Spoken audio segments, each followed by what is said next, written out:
Poursuite des pourparlers entre gouvernement et militaires en Côte d'Ivoire. Entamés depuis hier, ils ont pour but d'obtenir satisfaction aux revendications des militaires.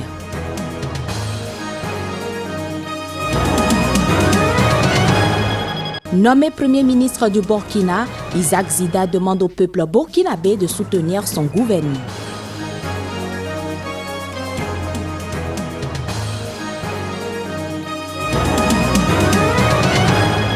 Des Nigériens fuient les violences de Boko Haram. Le Cameroun en accueille bon nombre dans le camp Minawao, situé au nord du pays.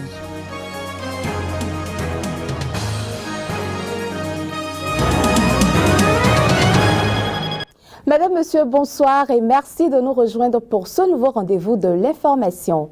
Nous démarrons par l'actualité africaine. En Côte d'Ivoire, où les pourparlers se poursuivent entre le gouvernement et les soldats mutins qui réclament de l'avancement et des meilleurs soldes. Hier, les négociations ont connu des avancées notables selon les deux parties. Reportage. Les militaires dans les rues, comme ce fut le cas en début de semaine, la scène, les Ivoiriens peuvent se dire bien derrière eux. 3 heures d'intenses discussions avec les délégués des militaires sous l'égide du ministre de l'Intérieur, Ahmed Bakayoko, et déjà une évolution notable au sujet des indemnités de logement et des questions d'avancement. Le porte-parole des militaires, le caporal Inza Diabaté, se réjouit de la célérité observée dans le traitement des revendications, tout en souhaitant leur pleine satisfaction. Dans le rang de la population, on se dit avoir évité le pire de justesse. On a eu un peu peur, hein. Ça nous fait rappeler un peu ce qui s'est passé déjà en 2011. Donc il y avait un peu de panique. On aurait pu éviter cela. Ça veut dire que accepter leurs revendications et régler ça dans les casernes pour ne pas qu'ils sortent pour effrayer encore la population. Passer le moment de frayeur, que ce soit à Abidjan, à Bouaké ou à Korogo, toutes des villes, théâtre du mouvement de révolte, la vie a repris son cours normal. Mais même si le calme est revenu, la vague de protestations survenue à moins d'un an du scrutin présidentiel inquiète plus d'un. Au Burkina Faso, on attend la publication du gouvernement de transition. Le lieutenant-colonel Isaac Zida, qui a été nommé hier Premier ministre, devrait former rapidement une équipe de 25 membres. Une équipe que le nouveau Premier ministre demande au peuple burkinabé et à la communauté internationale d'accompagner sans a priori. C'était lors de sa première déclaration officielle, dont voici un extrait. Ce choix est une marque de confiance à l'endroit des forces de défense et de sécurité et à l'endroit de ma modeste personne. Nous allons œuvrer en toute humilité et dans un engagement sacerdotal et patriotique à redonner confiance à notre peuple par notre ardeur au travail, le don de soi sans calcul égoïste pour renforcer la paix sociale, la sécurité nationale et la cohésion intergénérationnelle. J'en appelle donc à l'ensemble de la communauté nationale sans exclusive, à la communauté internationale, aux partenaires et à tous les amis du Burkina Faso à nous accompagner sans a priori pour gagner le challenge d'une transition apaisée dans un environnement social sécurisé. Et que pensent les Burkinabés de la nomination du lieutenant-colonel Zida comme Premier ministre du Burkina Faso? Nous vous laissons suivre leurs impressions. Moi, je n'apprécie pas le fait que le colonel est positionné en tant que Premier ministre. Moi, particulièrement, je souhaiterais que le colonel vraiment s'écarter de tout ce qui est politique. C'est bien qu'il soit à la place du Premier ministre, mais honnêtement, si on le laissait à la place du ministre de la Défense, c'était encore plus mieux qu'à la place du Premier ministre. Comme il a déjà fait ses preuves durant les 15 jours, c'est bien. Bon, nous, on est là pour la paix et puis la stabilité. Voilà, c'est tout. On lui souhaite bon vent. Il faut un homme fort pour pouvoir quand même diriger. C'est un erreur encore, il faut diriger là. Donc, il faut un homme fort comme ça, pour qu'il n'y ait pas de désordre. Il n'a qu'à garder confiance. Il ne faut pas, il va nous trahir seulement. Sinon, il est propre. Des dizaines de milliers de personnes fuyant les exactions de la secte islamiste Boko Haram au Nigeria affluent au Cameroun voisin. La plupart se rendent au camp de Minawao dans le nord du Cameroun. Un camp qui peine à faire face à l'afflux de ces réfugiés. Reportage. Ayouba est arrivé ici il y a près d'1 an, le jour de Noël. Accompagné de son épouse, il a fui la terreur des insurgés de Boko Haram qui a rasé son village dans le nord du Nigeria. Après des journées de marche, il s'est réfugié dans le camp de Minawao au Cameroun. Boko Haram est arrivé dans mon village et ils ont commencé à tuer tout le monde. Ils ont tué les membres de ma famille. Ils nous ont demandé de nous convertir à l'islam sous la menace de nous tuer, mais j'ai réussi à m'enfuir et je suis arrivé au Cameroun. Femmes, enfants, vieillards, ils sont plus de 5000 chaque semaine à franchir la frontière du Nigeria pour s'exiler au Cameroun. Mais ce camp peine à faire face aux nouveaux arrivants. Au départ 6000, ils sont désormais près de 17 000 à s'entasser dans ces tentes de fortune. Des conditions plus que précaires où les maladies se propagent.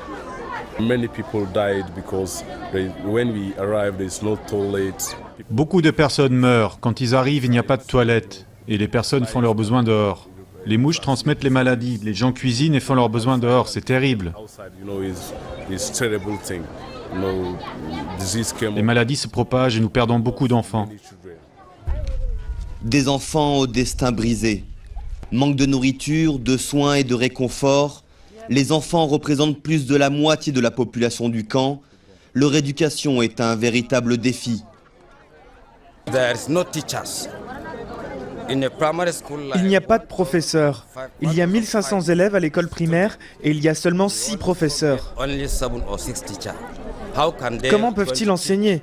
Ils ne sont pas capables d'éduquer nos enfants à moins d'avoir plus d'enseignants. L'ONU craint que l'afflux massif des réfugiés nigérians provoque une catastrophe humanitaire. Entre ces montagnes, sous un soleil de plomb, la crainte que Boko Haram envahisse la région hante tous les esprits. C'est à un paradoxe que l'on assiste en Sierra Leone, l'amour en temps d'Ebola. Les grossesses précoces et les risques de violences sexuelles s'accroissent. Ceci malgré toutes les dispositions prises pour limiter les rapprochements.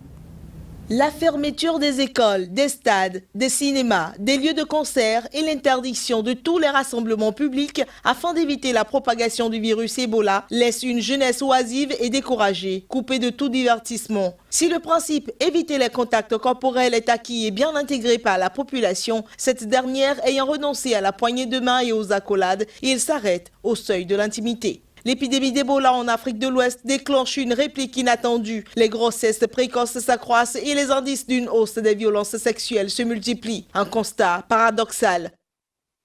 There is an increase in pregnancy during this Ebola period. Il y a une crise pendant cette période d'Ebola parce que les femmes ne vont plus à l'école. Il y a une croissance des grossesses. Ils n'ont plus de sorties, plus d'amusement. Alors, ils ne voient que leurs partenaires. And they don't have anywhere to go. They will remain in their community throughout the day and some parts of the night. So many, they will see more of their partners than before. Notons que la Sierra Leone connaît un temps normal d'insécurité alimentaire. Une raison de plus pour craindre le développement du sexe transactionnel chez les jeunes. Ici, il ne s'agit pas de prostitution, mais une relation en échange d'une faveur, un téléphone portable, du pain, un peu de nourriture. Dans la région de Kenema, épicentre initial de l'épidémie au sud-est de la Sierra Leone, on enregistre une recrudescence des agressions sexuelles et viols sur des filles mineures âgées parfois de 9 à 13 ans, souvent par des proches. Dans ce pays, un des plus pauvres au monde, la Sierra Leone, Ebola a pu faire jusqu'à 3000 orphelins. Nous sommes seulement 4 à avoir survécu. 8 d'entre eux sont morts. Ce n'est pas facile. Nous avons perdu tous les gens que nous aimions. Mais grâce à Dieu, nous sommes en vie. C'est très difficile.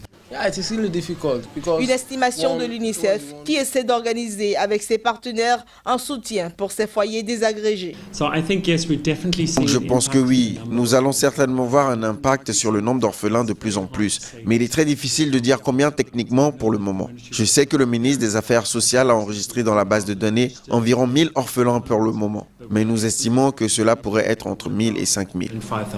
Les écoles restent par ailleurs fermées en Sierra Leone à cause d'Ebola. 3 millions d'enfants ne sont donc plus scolarisés depuis l'apparition de l'épidémie de la fièvre hémorragique à virus Ebola. Direction la France qui est sous le choc. Le groupe État islamique a diffusé ce mercredi une nouvelle vidéo dans laquelle 3 de ses membres d'origine française demandent à leurs compatriotes d'attaquer la France par tous les moyens possibles.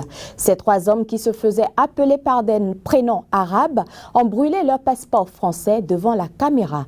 Dans le même temps, Paris annonce de nouvelles frappes en Irak et un renforcement de son dispositif militaire porté de 9 à 15 bombardiers. L'accentuation de la présence française dans la coalition va de pair avec une prise de conscience accrue en France d'une forte implication de jeunes Français dans les rangs des djihadistes de l'État islamique.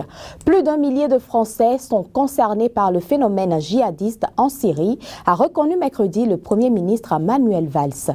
De son côté, Marine Le Pen, la présidente du Front National, assurait qu'ils étaient plutôt 4 000. À présent, place à la revue de presse, une rédaction à vous proposer par Emmanuel Crépy. Un Premier ministre militaire pour une transition annoncée civile, c'est au Burkina Faso que cela se passe. Quelques journaux et sites d'information se sont intéressés au sujet ce jeudi. Le tandem Kafando-Zida pour la transition placarde la Nouvelle Tribune. Pour le quotidien béninois d'information, la nomination de Zida à la primature n'est pas une surprise puisqu'il était déjà pressenti à ce poste pour sa conduite exemplaire à la tête du pays pendant les heures chaudes qui ont suivi le départ de Blaise Compaoré.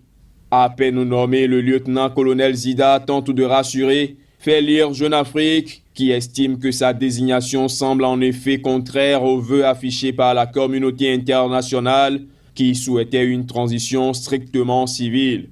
Ce qui permet au journal panafricain de titrer sur la toile que Zida s'impose comme Premier ministre. Le quotidien burkinabé Le Pays, pour sa part, rappelle à travers ses colonnes que rien n'interdit à l'armée d'occuper ce poste conformément à la charte de la transition. L'observateur Palga, en bon observateur, fait constater que l'actuelle configuration de l'exécutif Kafando-Zida n'est pas sans rappeler il y a 32 ans de cela, l'attelage Jean-Baptiste Ouédraogo, chef de l'État, et Thomas Sankara, Premier ministre. Le tabloïd rappelle comment le Faso s'est retrouvé en 1983 avec 2 hommes ayant chacun son agenda, donnant lieu à des rivalités dont la suite n'est pas un secret. Partant de ce passé, l'observateur Palga tire sur la sonnette d'alarme en appelant à éviter à tout prix le syndrome Jean-Baptiste Ouédraogo, Thomas Sankara. Au Sénégal, Abdoulaye Wade n'a pas accepté l'invitation du président Macky Sall d'être à ses côtés à l'ouverture du 15e sommet de la francophonie. L'information est rapportée par Seneweb.com.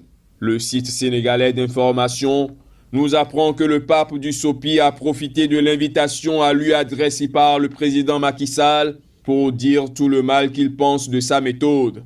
Sénétoile qui publie la lettre de refus de Maître Abdoulaye Wade permet de constater que sa réponse négative est surtout motivée par le procès collé à son fils Karim par l'État sénégalais. Pendant ce temps, Afrique.com fait savoir qu'à 10 jours du sommet de la francophonie qui se déroulera au Sénégal, une fronde s'organise contre cet événement international. D'après le tabloïd, le Front contre le sommet de la francophonie, coordonné par Malik Noël Sek, a lancé ce lundi son programme d'action pour l'organisation d'un contre-sommet. Ce front, à en croire Afrique.com, accuse l'Organisation internationale de la francophonie OIF d'être une organisation qui ne sert qu'à asseoir la diplomatie française au niveau international, ce qui, selon lui, n'est pas acceptable. Autre chose qui pourrait être inacceptable, c'est l'élimination du champion d'Afrique en titre au terme de la phase qualificative pour la CAN 2015. Jeune Afrique écrit que le Nigeria, tenant du titre, a été éliminé lors de la dernière journée des qualifications de la compétition au profit du Congo-Brazzaville de Claude Leroy. La République démocratique du Congo, pour sa part, nous apprend le site panafricain à valider son ticket in extremis en terminant meilleur 3e. Cette édition que j'ai eu le plaisir de vous présenter se referme. Merci de toujours nous préférer pour vous informer.